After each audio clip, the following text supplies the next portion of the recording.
Okay, it's 5:30. It's a weird morning and it was a weird night. Um, oh yeah, I just all of a sudden remembered I heard a really weird sound last night too, where I couldn't hear it very well over the ocean waves, but it's always like I can feel it too. So it's like feeling like a humming or a buzzing or like a vibration or something. But I could hear it. It would sound like, man, is that the same thing before? Is like, is that thunder? Is that like some loud plane? Is there a plane crashing? It's weird too, is when I keep seeing this stuff about the airports and them grounding planes. I'm wondering, like, are they able to like read some of the frequencies, or like, is there something where they know like we should keep the planes out of the sky? Because I think there's gonna be more planes falling, which kind of creeps me out. That one day I said there's going to be planes falling from the sky, and then the next day that one falls from in Brazil, and then and it's full of all these doctors. I gotta stop and think. Are we allowed to say that word? It, so all of the ones that was in that thing though were all I can't remember. Because they were talking about this and how it caused cancer, and that's what their that group was going to prove or something, and then they go down supposedly, but that is also another one of those things where it's like the it is it's like the one group does these shenanigans, and then so when the other group, like the light group, wants to show, they do like the same kind of stunts. So that's where it's like you don't know for sure, like, oh, did it happen, or are they just saying that this happened because this is what they do all the time, and then they can get our attention, and then they can play this whole shenanigan out, which would only confuse the other side more. But a lot of the other side has already been taken down. Which, you know what, I was so excited, especially this morning, because it's like, fuck, I am so fucking sick of not feeling good. And then having to think of like, okay, is my stomach, I have no idea. And it's weird because my stomach was so, like, was really, really good for so long with the kombucha. And then, I don't know, it's just, I relate it to like the dogs too. So that's how I relate it to environmental. So, anyways, when then um something just comes out of the blue, especially when it's hitting into my gut so much, then it's like it just doesn't make any sense unless it is iron environmental. Well, something I ingested. I mean, it's not like I've got not like going to work and catching the flu with the water thing or something.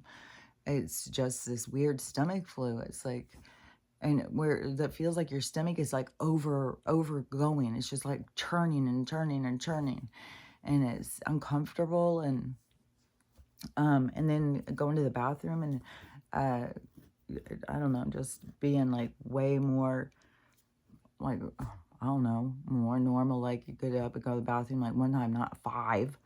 So you know what I mean. It's like where you start going, okay, what the fuck. And then let me think for a sec. Oh, because I was excited about this, because if you start feeling this run down and just like, fuck, man, it just drags out and it just sucks because, lots of people are sick with all different things. And then your sickness can show you your weak spots too. And, I'm not surprised at all that my gut, especially in the time while I've been having how much information I keep coming into my awareness about gallbladder, but see, that catches my attention because I'm having an effect. And so all this stuff about gallbladder, so my stomach was raw for the taking. So it didn't take much for them to go in for the full attack. And I'm not going to go to them for the answers. I'm just going to keep on, working on myself and taking care of myself. And I, I don't know. Like today, I'm going to take some charcoal, I think, and see if it's because you don't know how much of it is these bugs, these parasites and shit. And that's one thing too is it keeps coming. I keep seeing it over and over and over is a group of doctors. Every time I start to say it, I think, are we allowed to say that word? Doctors that are now saying that the horse paste is the answer, is your solution to breast cancer. That is 100% will cure it.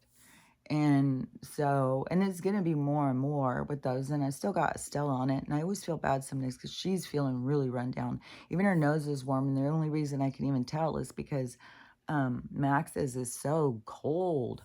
Jeez. And Stella's is always so warm, her tongue and everything. So I know she's just, and she's always like, a lot of times she gets just super hot, super quick, and she's panting and panting. So I know, that she's fighting all the time, these sicknesses. And she likes to be outside all the time, and she likes to drink water outside. And I put him some water outside too. His is on the porch. Hers is more out in the elements because she has this big pool. Put her out this big pool for her to play in, but she just uses it for a big water thing. And then I think it's probably the squirrels and all of them go, and then I have to dump it out. But then I have to fill it with the hose because it's, big. And then I worry about the water and what they're putting in it. But then I worry about this water, and I'm almost out of water again. That's what I mean. How does shit just keep, how does time stretch out so far and you just keep running out of things? It's so weird. I have to go get water. And then, anyways, I had a whole thing going on that, thinking, oh, well, if I go there, and then I don't know. That's just sometimes it just takes up space in my mind. But the thing I was excited about was that I just saw a clip of Donald saying at one of his functions, I guess he's having a lot of functions, is that he, I don't remember exactly how he says, something like, everybody's sick. Everybody's got these sicknesses. We got a real problem with the toxins and the chemicals. And we're going to take care of that. We're going to solve this. We're going to get everybody back to healthy. We're going to get rid of all these are unnecessary. And so, he was definitely saying what we were all talking about. Another thing, too, that I saw right after I had said that about, it's like the awakening. It's hard to explain like how I say, like it's like they're releasing certain information for, there's another thing that came in my head too, just a second. It's passing through kind of dark.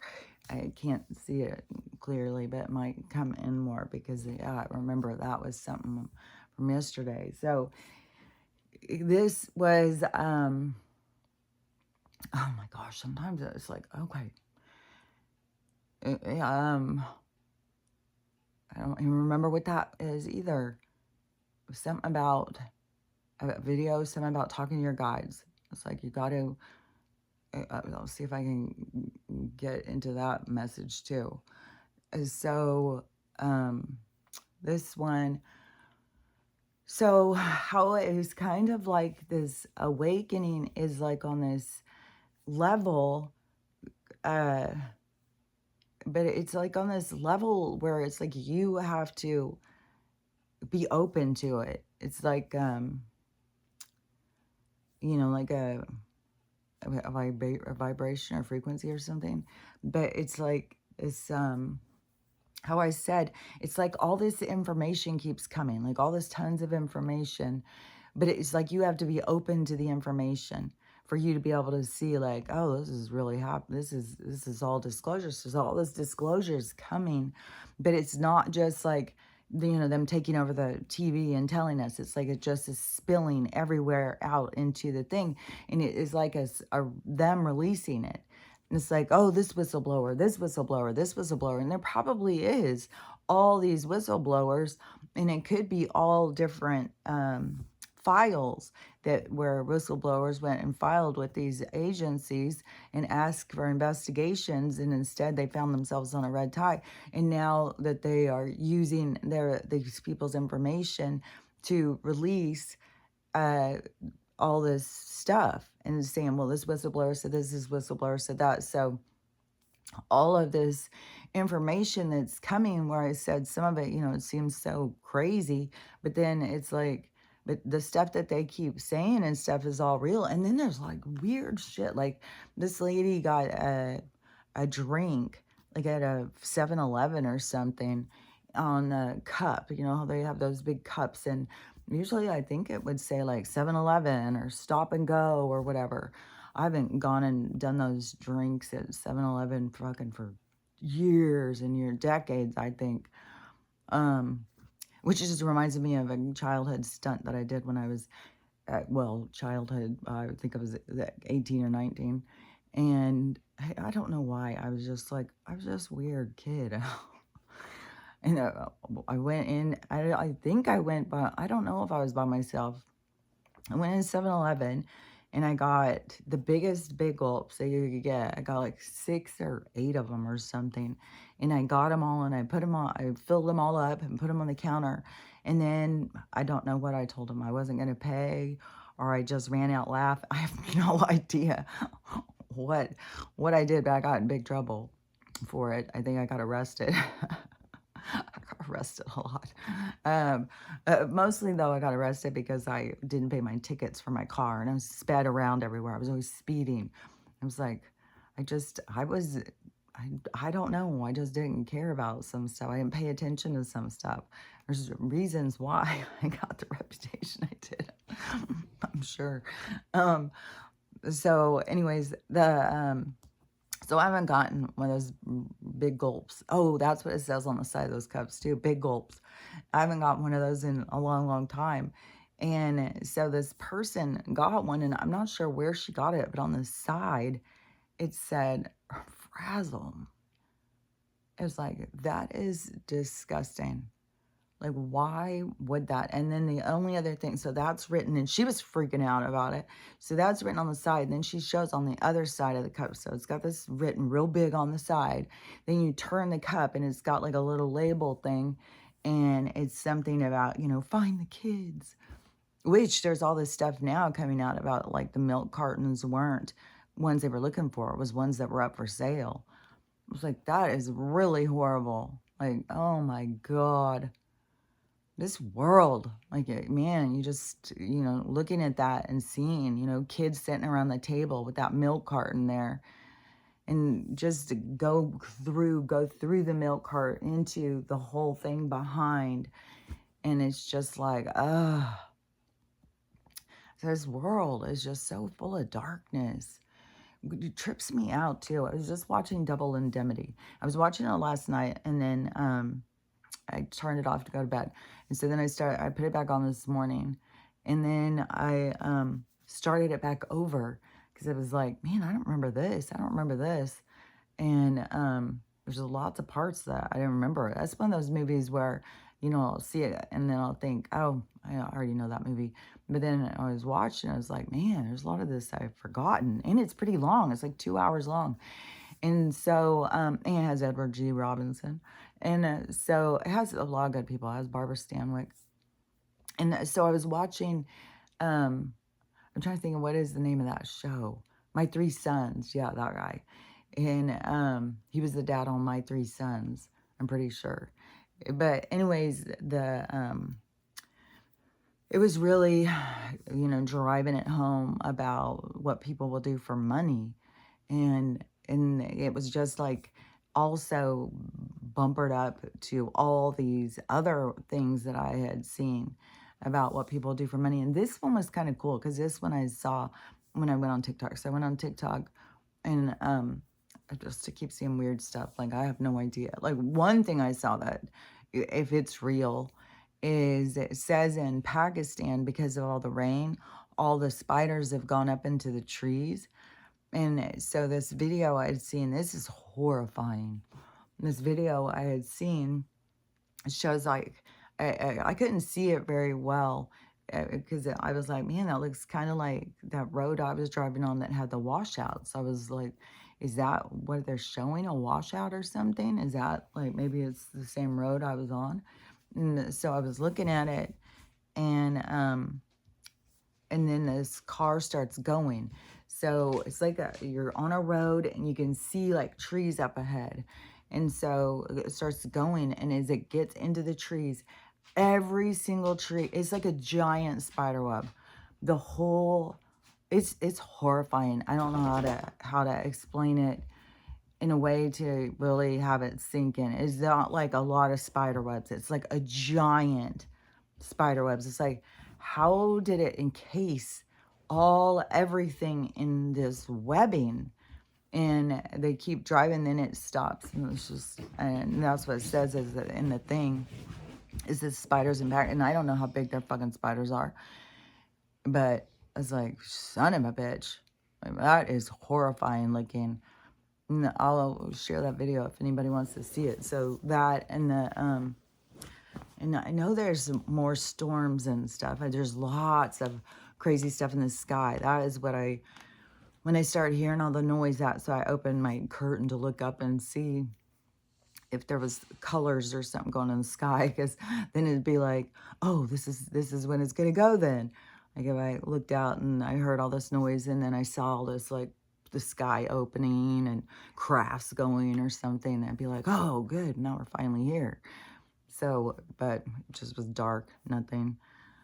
So I don't know if it's just the sounds of the planes or something still, but it's just so loud. And in the energy, everything is just weird. Everything is so intense. And let me think. Oh yeah, because the story that I heard this morning when I went on there, this was really good, because this is the kind of thing where I said, like, what you're here to do is to see yourself, to see what would you do when something crosses your path, when something happens in your life.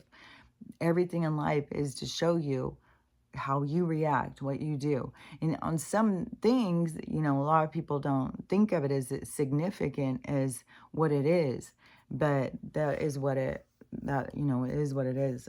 Sometimes it feels like stuff is crawling on me all the time. And I'm always like looking, is it hairs? What in the hell?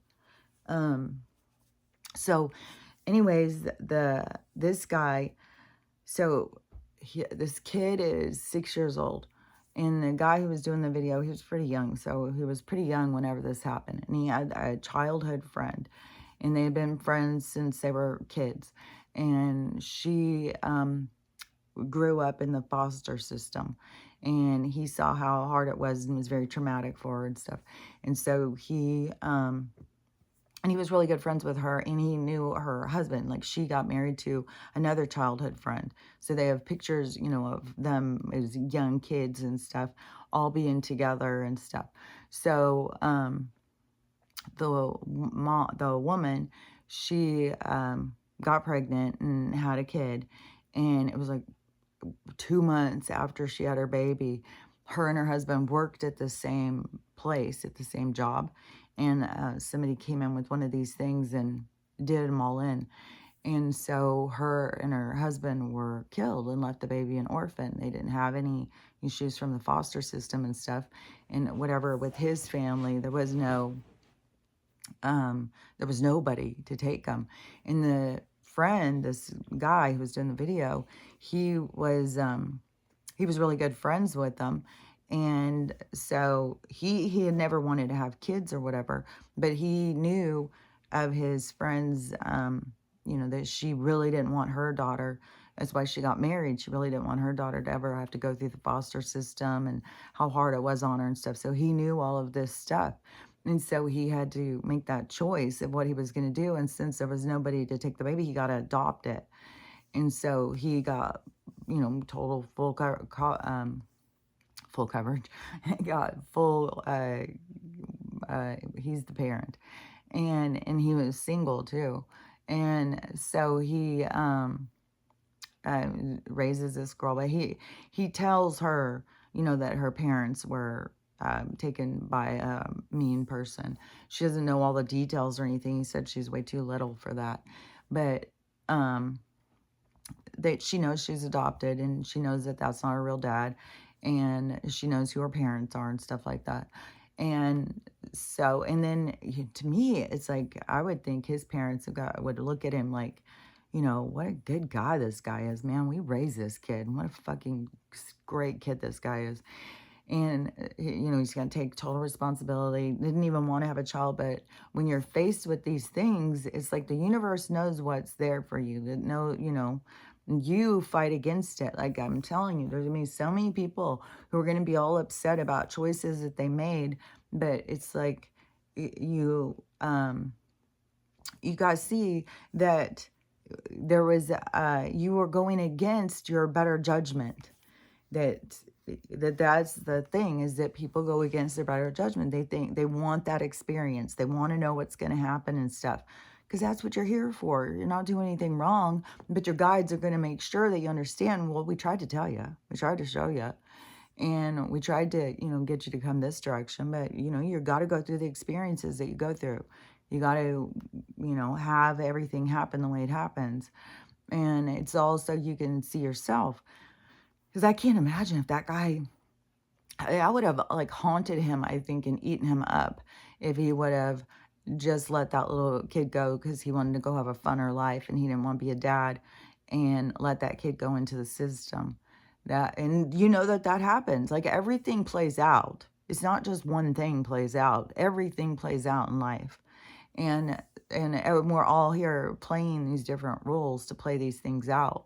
And so he was talking about this weird incident that happened, and they were all over at the grandparents' house, and so his brother has a girl who he's marrying. I don't think they're married yet, and sometime I think he was calling her significant other or partner or something. But so they have a kid together, and that kid's like 1 year old or something. His kid's like 6 years old, and so and the grandparent, I mean, I don't know what the son knows or what the brother knows and doesn't know, but the parents know that he's not the biological parent of this kid.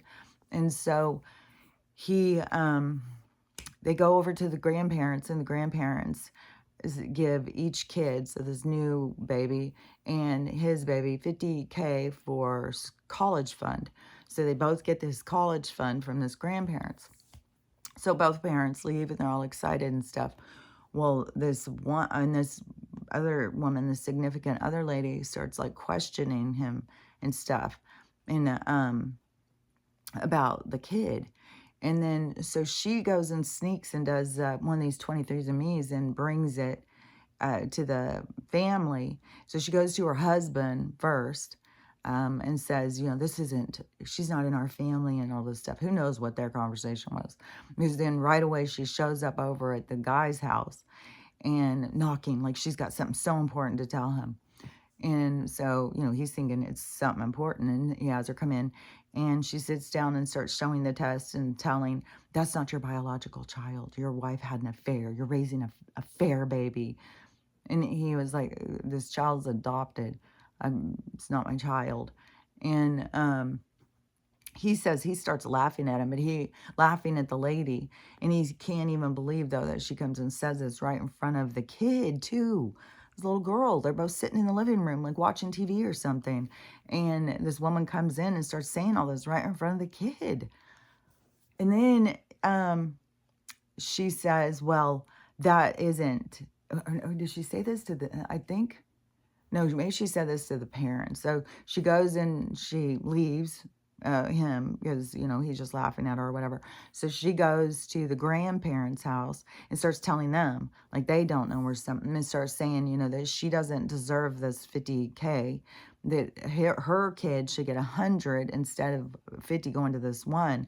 And these people told her that that's their granddaughter, and if she can't understand that, then she doesn't belong in the family. And so kind of put her in her place. And the guy said that his wife, or the brother and the wife, have been silent now, haven't said anything. But it's just like what people will do for money. And it's just, there's just so much hatefulness. There's so much, and it's all coming to the surface. And the people who are here to bring it to the surface, they can't stop it. It's not like they can do anything about it. Like there's people who are doing things that are like, I don't even know what I'm doing it for. I don't know why I'm doing it. I'm just doing it. Oh yeah. Okay. So just a second. Let me see that just a sec.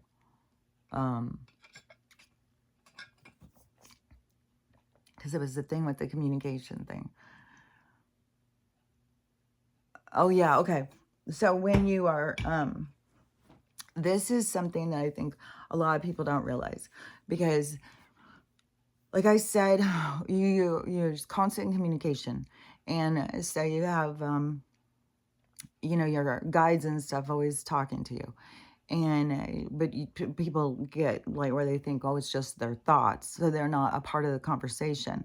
So they just, you know, I really don't know. I'd have to talk to these other people and ask them, like, how does it work for you?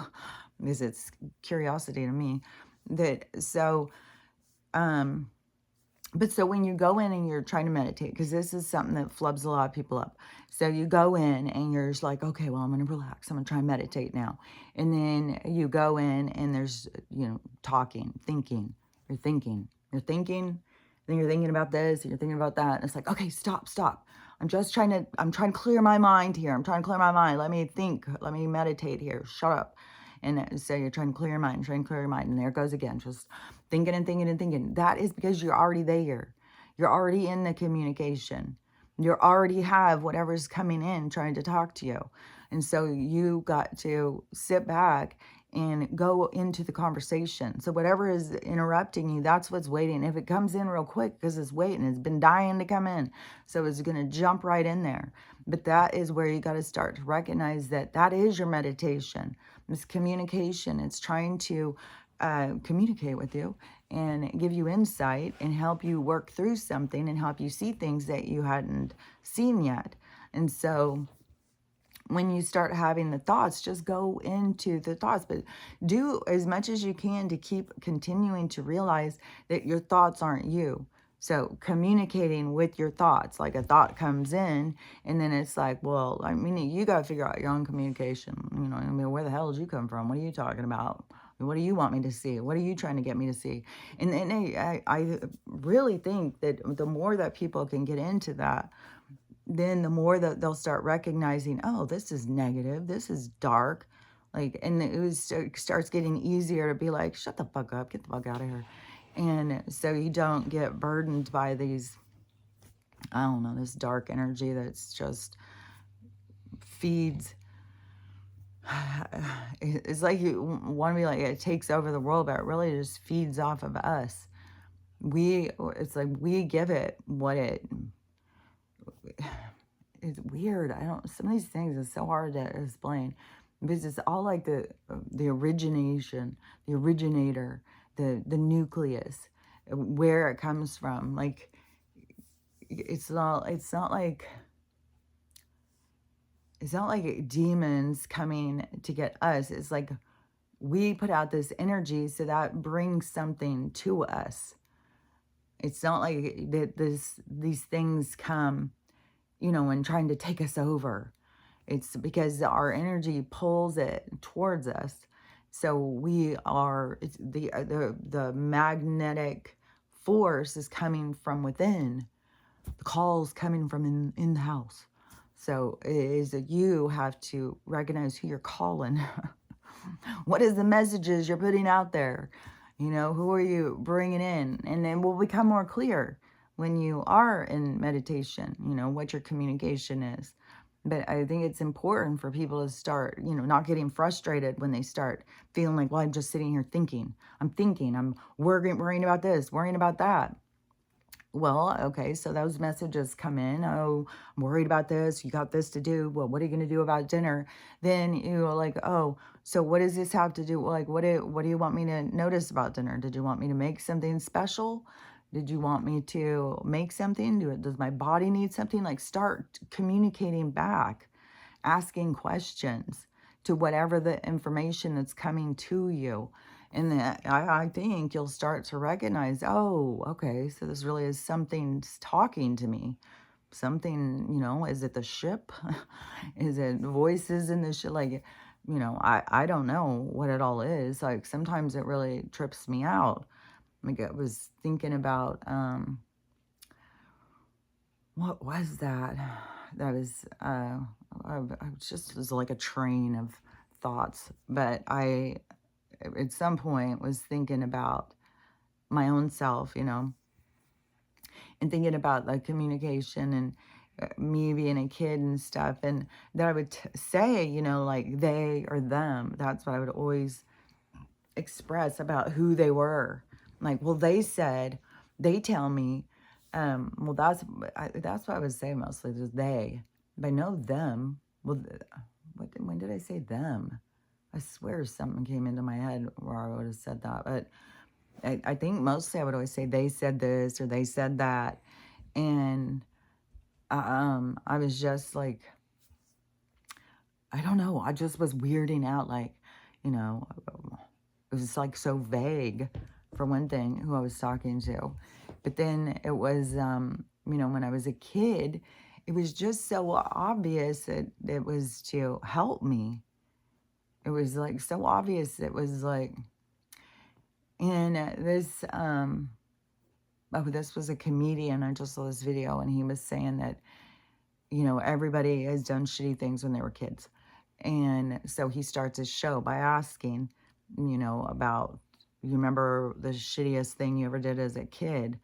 And he said a lot of times, like, everybody in the audience will like make the same face or something. Like, nobody wants to remember the shitty things that they've done. And he's heard some different shitty things that people have done. But I've said before that that is something that really gets to people. That's the thing that is the hardest to get over, is the shitty things that you've done. And it's easier to get over the things that happen to you, I think. Um, but forgiveness is hard. Like, people do have a really hard time forgiving. They really stay keeping themselves trapped in anger and resentment. And if you want to let go of anger and resentment, you got to go towards forgiveness. That's the only, it's like it's like jumping rocks, in the water. Everything is in the water. At first, I was seeing the path outside, though, that I built these rock pathway. But then in the water, no, I think I did see it in the water first. The rocks. Well, I don't know. It was kind of like two visions at once. But anyways, so the rocks is it's like you got to be on something. You got to go from one thing to the next. There's like, you can't be just nothing. You can't feel nothing about something, or the something would not exist. It's like the things that you hold on to, the pain and the suffering that you hold on to, it has to be released. It has to be transmuted. It has to be released. You have to go through the process. Otherwise, you just carry it and it drags you down and makes you injured. But it's a weight, it's a burden. And then you don't solve it before you exit out of this life. Then you carry it into the next one. And these things don't go away. Like, people just don't understand. Like, your soul is on a journey. Like, your soul, this is just one stop of your soul's journey. This is like your soul is on what is that called? The golden path? The thing, and I'm seeing like the Wizard of Oz, that gold path thing. But you think about it, oh, it's in this life, and you meet these different people, which oh my God, that's what everything is all about, is the people that you meet on your path. But the path isn't just this one life. The path of this life is just one segment of the whole entire path, because it's your soul's journey, is where your soul is going and coming from, and what your soul is doing. And it's very limiting to really get so focused on this life. It is very, very limiting. So the more that you can recognize that it's your soul's journey, because there are so many people that it's weird, it trips me out. It's like they don't realize, like, the things you go through and learn, and that becomes a part of you. It's your learn. It's a part of you. It's a part of your reference, a part of your understanding. It's a part of what creates your perspective is what you go through. So it's and it doesn't go away. It's not like this life ends and you start over in the next one. No, it all goes together. All of the lives. And oh yeah, because it was where I was a kid that I didn't do mean things to other kids. Maybe I would have, I don't know. But I always had this guidance, and seeing it started when I was 3, even though they showed me all the time. This other time when I was a little, I think it was like 1.5 years old. So they were there with me the whole time. I mean, they're with you the whole time, always. I mean, everybody's got their guides. Everybody's got this team that is there trying to. It's not like they can make you do what you're not supposed to do.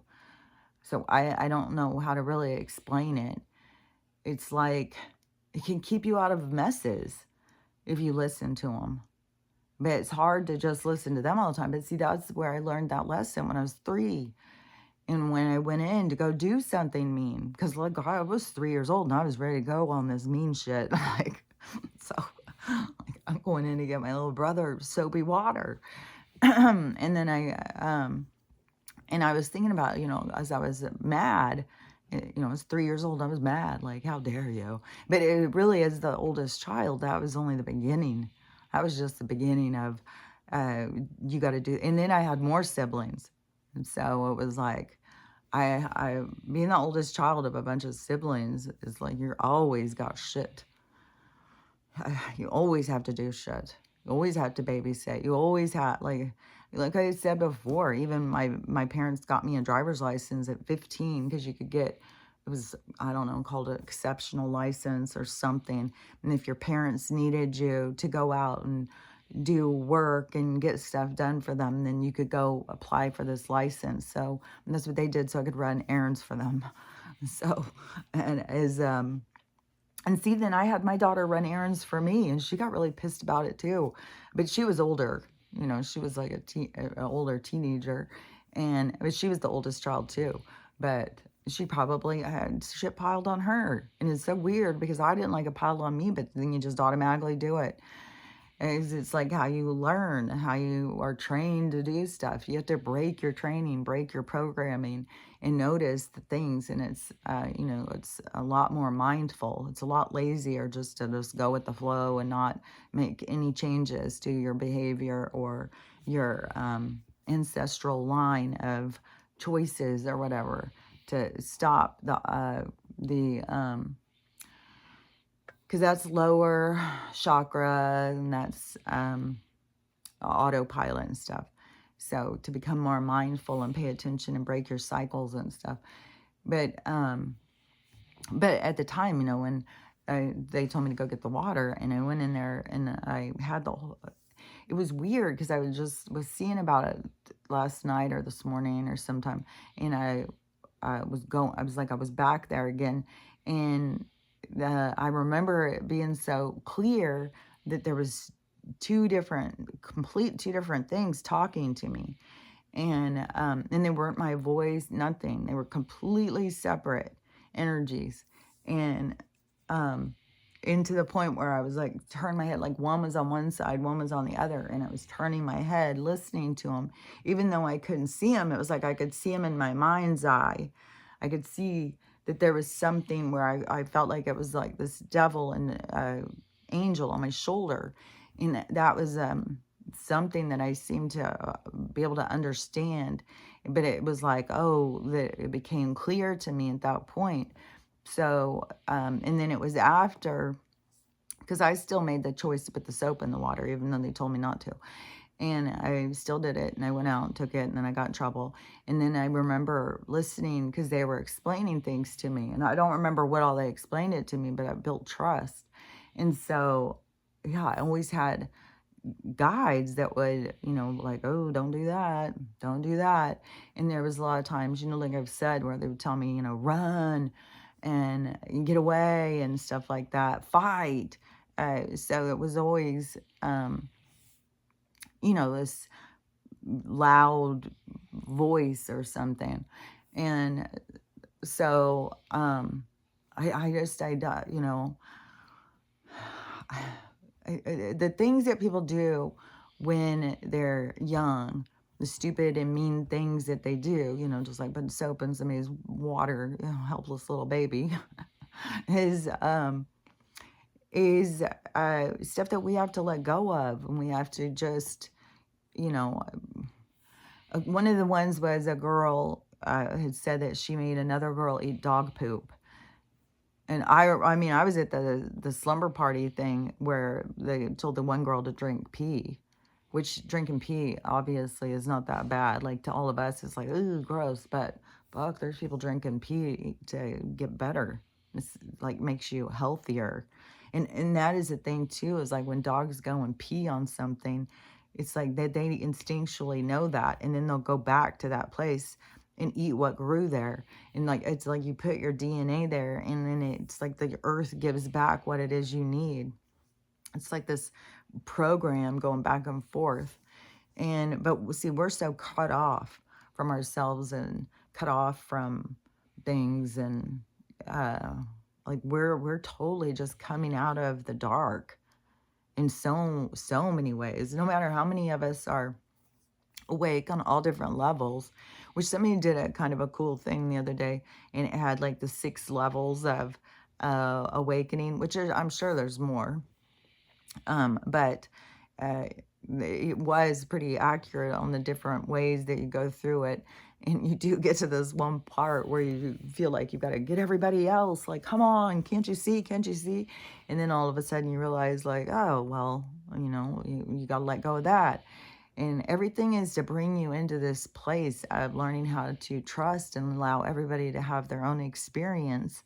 And that is going to be such a big part of this experience, is what people, you know, the parts of themselves they didn't listen to, the parts of themselves that were disconnected and not paying attention.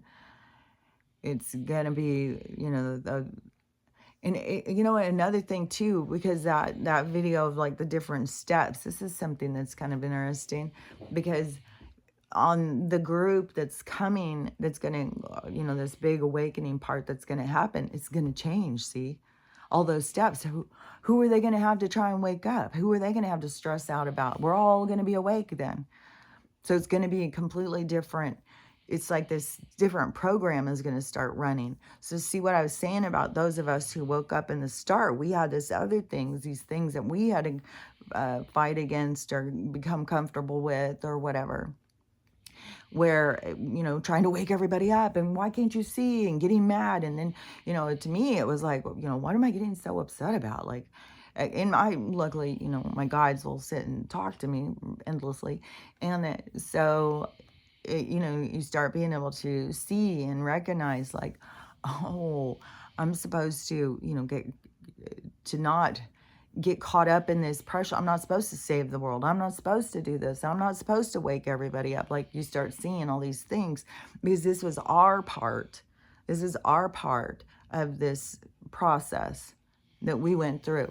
And this next part, when it switches and all these people wake up, see, they're going to be a completely different process. They're not going to have to go through this thing trying to go around, you know, why can't you see? Why can't you wake up? It's going to be totally this other side.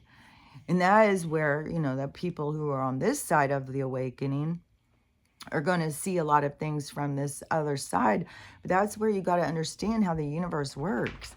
You know, we aren't here to do, just like your guides aren't here to save you. You aren't here to save everybody.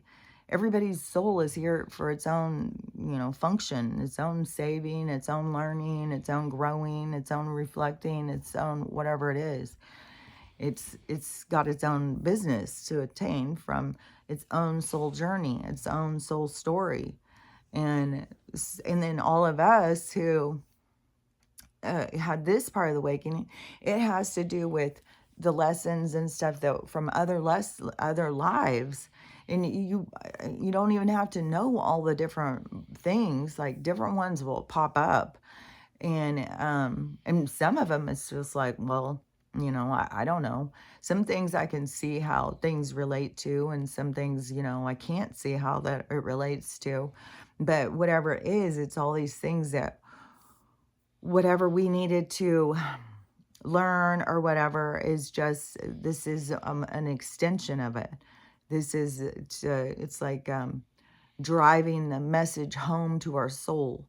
It's like really locking it in of what it is that we are learning and stuff. And it's so important for people to really see themselves, just like that guy who took that kid, and see like there's a bigger purpose, and you have to live with yourself. And when you make choices like, to go chase something that is not real, then you're not going with your soul's purpose. And you're trying to, follow your desires or your impulses or whatever it is that drives you to a lot of with ego. This other person has all that and I want what they have, so I'm going to go try and get what they have. And overlooking what it is that's right there in front of you. And it is kind of like, okay, so it's kind of like what is yours is going to fulfill you the most. Even if you could chase what somebody else had, it's not going to give you what it is that you're looking to fulfill. It's not going to give you the same fulfillment because it's not meant to be yours. So some people may go through that process of trying to attain what somebody else has and get to a point where they feel like, oh, look, I'm done it. And then they're going to see like there's no satisfaction. There's problems, there's lessons. So they would get a different view. But that could be because life after life, they're constantly chasing what's, that's the thing is you don't know everybody's whole life design. You don't know what everybody's here to learn and stuff. So, if somebody goes and accomplishes something that seems like, well, how did they do it? Because that's what they came here to do. You can't do anything that you didn't come here to do. That's impossible. And you would be, it's kind of like how I see it is like a beautiful summer day and everybody's laying out on beach towels under umbrellas and in boats and all this stuff, and there's this one lonely leaf just flying around the place. That's what you would be, this one lonely leaf that was totally out of place. So it is getting more into some of the words like program, but then, program is also what we're running, but then to get with the program. So it's a lot of things. You got to look at it from a lot of different ways. You can't just go blindly through stuff. You have to sit. Like, I don't know how people wouldn't spend time every day in reflection. Think about, what have you done? Who did you do it to? What happened? Are you happy with the outcome? What would you have liked to have done different? What, and talking with your guides, like at least get a feeling of, what you're supposed to be doing and where you're supposed to be going or something, some kind of connection, so that you're giving them time, even if you feel like it's kind of silly because you don't feel like you're really getting anything from it. The more that you put into it, the more it is like a relationship that builds. Like, they'll start figuring out more how to communicate with you. The more that you give them, the more they'll give you. But in the meantime, you will start to recognize, like, oh, well, I did have a strong inclination to do this or do that, and I ignored it. I did, go and do something when I was told not to, like, where people think, like, I don't know what they think. Like, their inner voice is just telling them, or God himself is telling them, and I'm not really sure. Like, that's going to have to be from people who don't understand that there's communication. Like, that's something like I can't tell you, because I have had strong communication, and I have so much communication that people think like, you know, I make it up in my own head or something. Like I'm just sitting and talking to myself all day long. But any of us who have this also knows, like, well, I wouldn't know. How would I know what to say to myself then? How would I tell myself stuff that I don't know? Like, that would be weird. And then plus, I've just done it for so long, I can just tell. I can tell the different energies, the different voices, the different communication. So I just think, like, you know, the more you practice, the more you'll start developing and understanding your communication more. And the more that you are giving to them, the more you're going to build that, you know, the more that your guides and stuff see you trying, the more that they're going to try too. And I think a lot of people, you know, find communication in numbers and um uh what is that other one? Numbers and there's something else, but the and those all are communication. Like, to me, a lot of times, like, it's like kind of like what you're thinking about. So you're thinking about something, and to me, I'm always in communication. So if you're thinking about something, and then you all of a sudden see a number, so what does that number make you feel like? Does the number make you feel like, oh, this number's out of order? Is this number is just totally so perfect? This number is so in sync. This number is so, when you see it as that feeling. So if you see things and they're all backwards, then it's like, okay, so the message is like, you know, maybe I need to look at it a little different. Maybe I'm looking at it from the wrong direction. And then when it's all like all the numbers are lined up, then it's like, oh, I'm seeing it correctly. Like, this is my confirmation. And then sometimes if you see two matching numbers on each side, another one, it's like, oh, okay, I've got this balance figured out. Like, there's a communication that goes on, and I think sometimes that is like the most simplest one, because it seems like that so many people catch on to that one in the beginning, and there's going in and looking up, and I do the same thing. We'll go up and look up angel numbers and stuff like that, and then start being like, well, how the hell do these people know what the numbers mean? I've got to go with what my instinct tells me. What is my guides, you know, go with how I feel what it's saying. And I think that is, you know, the most important thing, is for you to go with how they make you feel. Like, what do you think it's telling you? What is the underlying feeling that comes? And to me, you know, my feelings are so strong, I can't go against my feelings. And to me, that's another battle that people have to find their way through, is this trusting yourself and understanding your own self and your communication. And the but everything is like this. It is like this this beginning thing. It's like everything comes from this thing. It's like everything spreads out. Like I've said before, it's like this ink blot, and then everything that comes out of it. And it's like and it's like so hard to explain, because it's like everything is the ink blot, and everything bleeds in together. It's like we are, like I had said before, everything that comes to us comes from us.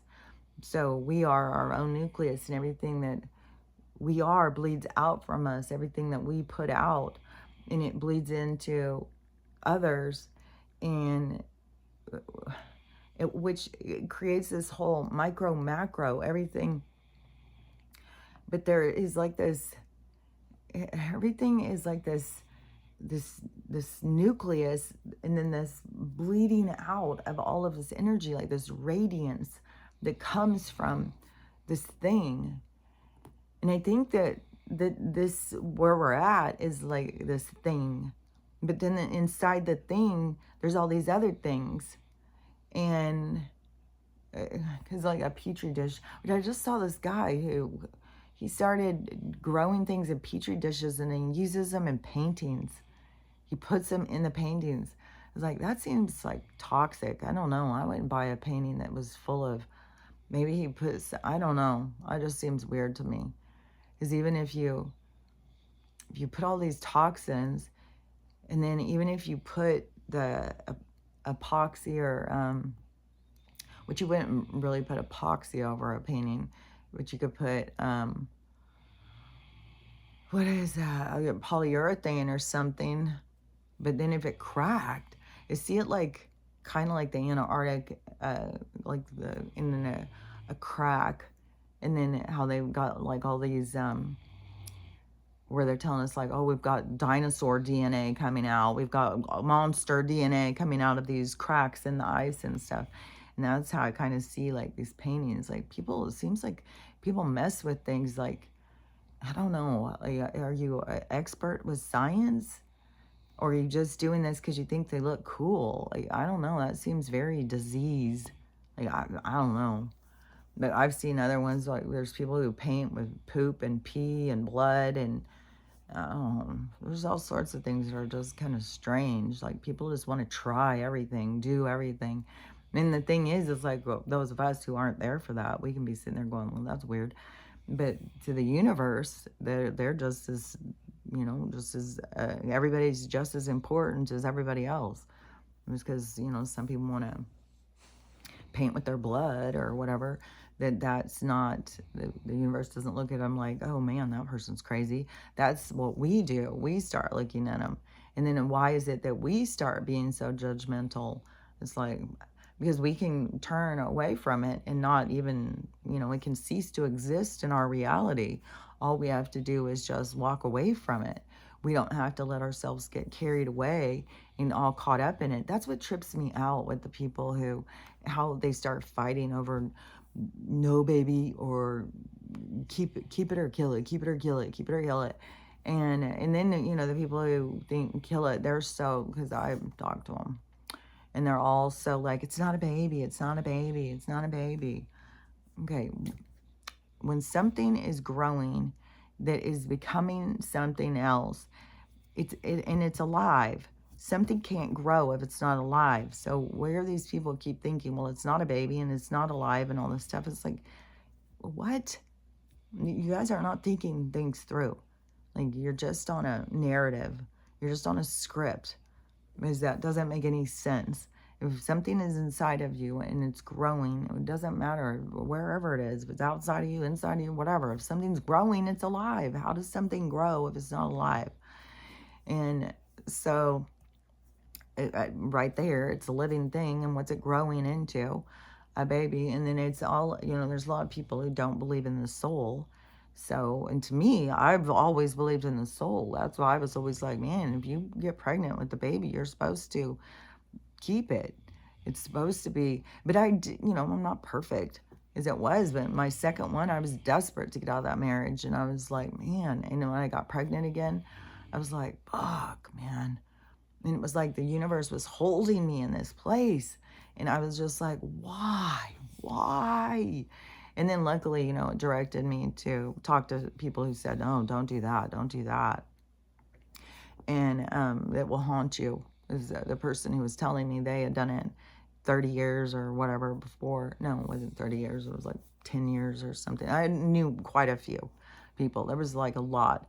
In the 80s, there was a lot of ladies getting, that was pretty popular. And a lot of people were getting, I knew a girl who had like 6 of them. And we were like 17 years old, maybe 18 years old. And she'd already had 6. It's like, well, you don't have to worry about it because you're going to have scar tissue. You're never going to get pregnant again, I guess. But it's like, man, you went through all those when you were a kid, and now you're going to grow up at a certain point. You're going to want to have a baby, and you're not going to be able to. Like, that's a curiosity, too. I wonder how many of the women who do struggle with different fertility issues, I wonder how many of them do have a history of having making choices, because that would be a big soul lesson, is, because everything is about the lessons, and you don't know your lessons until you go in and try and figure them out. Like, somebody can sit and tell you all that, well, what I'm picking up on, what I think, but you got to go in and figure out what you're picking up on. What do you think? What is your communication telling you? And that is, that's what matters, not what Joe Blow thinks, not what anybody thinks, not what your mom thinks, your sister thinks, your brother thinks, nobody. It's what you think about the things that happen. How does it feel? And I swear, you got to get comfortable in your feelings. You got to get comfortable with your trusting, your discernment, because that is a big part of your communication. You have to be able to trust yourself and listen to yourself and believe in yourself. Otherwise, yeah, as soon as you get communication, you'll go ask somebody else, and then they can easily gear you or turn you in a different direction. Then you're not listening to yourself or your guidance. So it's important for you to learn, however it is, to just learn how to trust yourself and how to, to be able to understand that your communication is it's like a gift to you, really. Because when you see like how people live in this place and how disconnected and how sad and how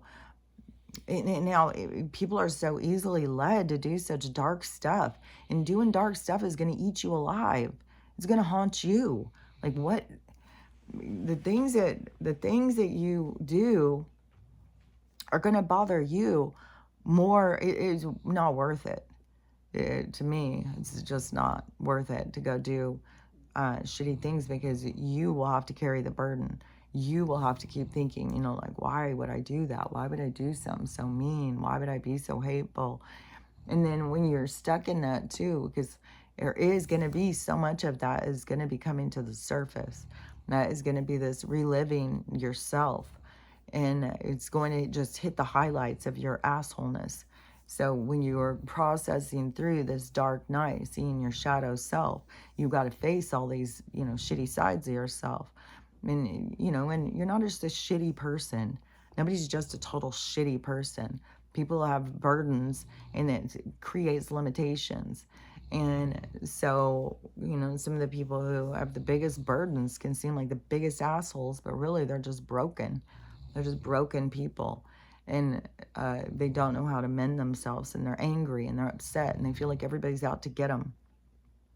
And so, it just is kind of sad, because it's, some of the most horrible people are really the people who are in the most suffering. And they're so, they turn so many people off. And it's because people didn't feel like these attitudes and stuff. So that is, when all these things are going down and people are having to face themselves, these parts of themselves are going to see all the parts that the unlovable parts of them, the parts that are damaged, they're going to be coming to the surface. But that's where you have to start going in and looking at it deeper and seeing, you're not a horrible person. You've got damage. You got damage, and it could be from fucking lifetimes ago. And you got to figure it out. You got to figure out, like, why you do these things. Why would you try and be hateful? Why would you want to hurt somebody or cause somebody else pain? Why would you lie when you could be honest? What are you trying to hide from? Who are you trying to hide from? Lying is really senseless. It is such a scapegoat way to not show yourself. It's like you got to just trust and be able to just put yourself out there, expose yourself by being honest. Like, and like I said, like, this is something I kept seeing yesterday and kept seeing yesterday too, was the, let me see. So if you lie, okay, keep seeing it, and then it just goes, oh, wait, and this other thing comes, and then it's like there's two things, but I can't see them clear enough. But it's the same things what I keep talking about. And but whatever goes down. So, this part of the awakening where we had these certain steps to go through. Our challenges, these things that were our challenges to help us to fix some things that were broken inside of us. And then when this goes down, whatever it's going to be, it's going to be, I mean, right now it's seeming again like Donald's going to do something or say something. And there's a lot of people saying something big's going to happen on the 6th, which I think, what is that, this Friday? What is today's Monday? The 2nd. So the 2nd is Monday, Tuesday, Wednesday, Thursday, Friday. And today's the 2nd. So the 2nd, 3rd, 4th, 5th, 6th. So that, yeah, it's Friday.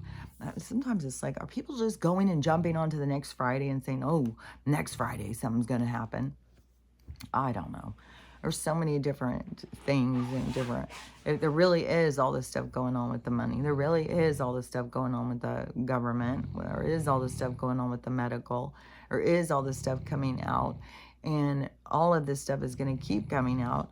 But it is very much like people have to be open. It's like you have to be at this certain vibration to pick up on it. And so it's all these different levels. Because there's still going to be this awakening, but it's all these levels of it. So when it whatever goes down, and I don't know. I have no idea. Is it sure?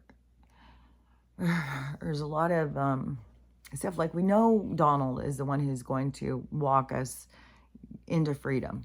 So once this starts going, there will be a leader who's going to be taking us on this journey to freedom, like the health thing, where I think there's going to be a lot with the med beds, but I still don't think that we're talking about the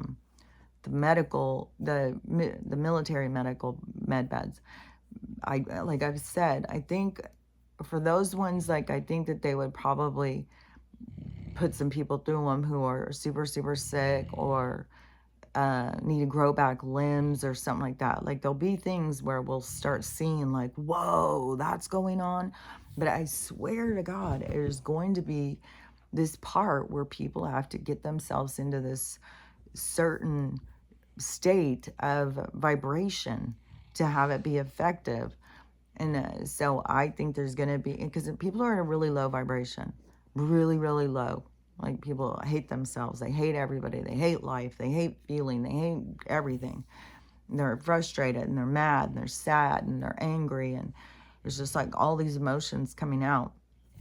So I think there's going to be a lot of healing centers. I think there's going to be a huge wave going into healing where people are going to start really taking it seriously about detoxing and stuff. I think that there's going to be some doctors that are going to be a step down into naturopathic kind of, direction. Because there's a lot of people, like I understand how our bodies work, in the flesh and blood concept, but we're going to also have to step down from that. But where people are still in a malfunction of how their minds work on the flesh and blood. So they still need this medical professional to kind of pull them into it. Like it's like a lot of steps to pull our mind into where it's going. And it's got to be stepped down because it's how we believe. What we believe is what is. And so there's a step where we have to step away from flesh and blood. And so there's going to be like healing centers and all sorts of different kinds of professionals and stuff. Like, I don't know, like acupuncture people, nutritionists, all sorts of people, like, because there's going to be so much more with it, mind, body, spirit. There'll be so much more with past life regression. I swear there's going to be so much more of that where people are going to be trying to be like, I'm stuck on this hump. I can't figure it out. And they're going to want to go into a past life and get communication and try and figure it out to get over whatever healing hump that they arrive at. But I think that there's going to be just like this big wave of healing that's just going to go in all these different directions, and it's going to really be good for humanity, and it's going to really push us. But then there will be, these other med beds, but it's going to be kind of like, because I've got so much stuff done at this point that I thought I was going to have to do in the med bed. Like I thought, oh, I'm going to have to wait for the med bed. But no, I'm doing so much of this stuff myself now. So I think, that's where you learn your power. just going in and having a machine do something does not teach you your power. So there's going to be this point where people are going to go through and they're learning and growing and championing themselves and becoming their best friend, becoming their, like where everybody's, their worst enemy is themselves. They're their own worst enemy and stuff like that. Instead, they're going to become their advocate, their best friend. They're going to love themselves, and they're going to go through all these processes to get there.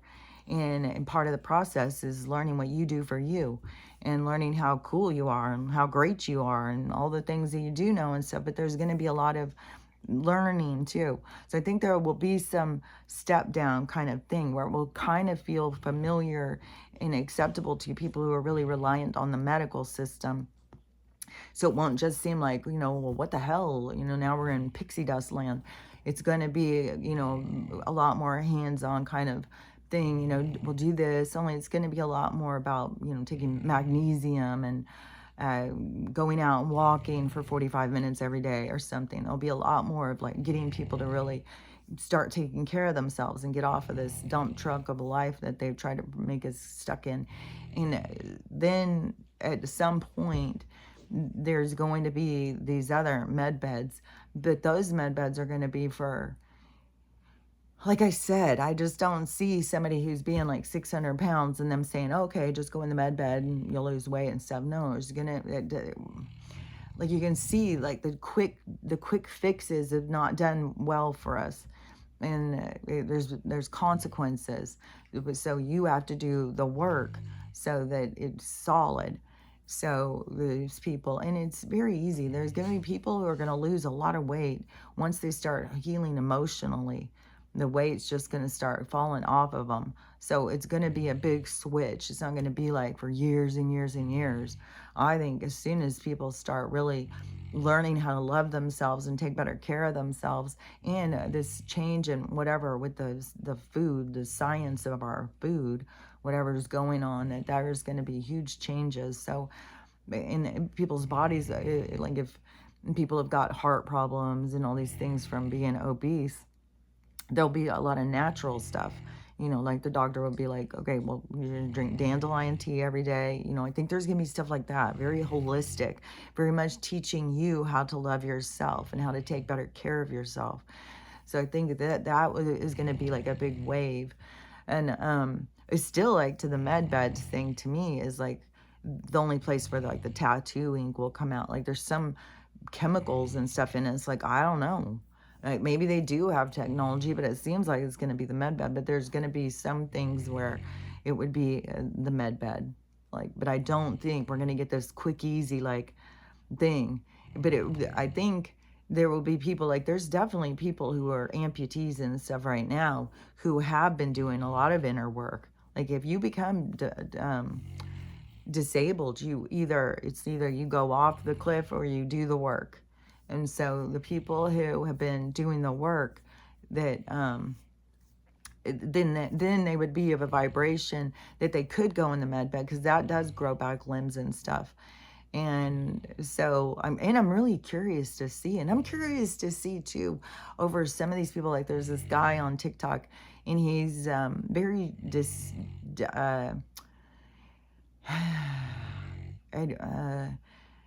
man, I don't know what words to use. Because you don't want to just say deformed. It's not like he's deformed, but it is like got malformations. Like his face and stuff is he's very distinct looking. He's very unusual looking. And he just is enjoying life, and he goes and does these dance videos and stuff. So he's putting out, positive energy. And he's not sitting, and crying because, he's not like the rest of the majority of people. He's unique and different. And so someone like that, and you just take someone like that, and when they are put to the question, and they say, okay, do you want to go in the med bed and get, everything to go to the right size, like have your arms go normal, have your everything go into more of what it should be. If the person would say, yeah, I want to do that, I want to Or if they would say, no, I'm comfortable. I'm happy with myself. I'm good.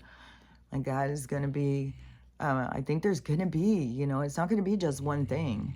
There's going to be a lot of different things. There's going to be people who are unusual, who have learned to love themselves, and they're comfortable and they're going to stay. But then we're going to also have lots of different kinds of other like creatures or spacemen or whatever. We're going to have all different things, it's going to be very, the world's going to be a very, uh, very much more open on what things look like and who and how we interact.